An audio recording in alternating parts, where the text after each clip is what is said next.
रहे ना पता इश्क दिखाई, रहे ना पता।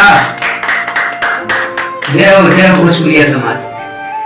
रहे ना पता इश्क दिखाई, दर्द भरा खेल ये दुनिया में।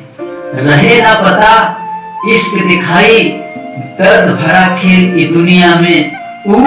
छोड़ के गईनी, दिल तोड़ के गईनी, हो गईनी अकेल ई दुनिया में।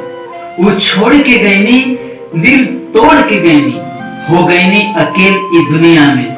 जैसे कईनी बेपनाह मोहब्बत। शुक्रिया शुक्रिया। छोड़ के गईनी, दिल तोड़ के गईनी, हो गईनी अकेल ई दुनिया में। जैसे कईनी बेपनाह मोहब्बत, उहे बेरहम हो के चलौलेस हमरा दिल पे गुलेल ई दुनिया में। हमरा दिल पे गुलेल ई दुनिया में।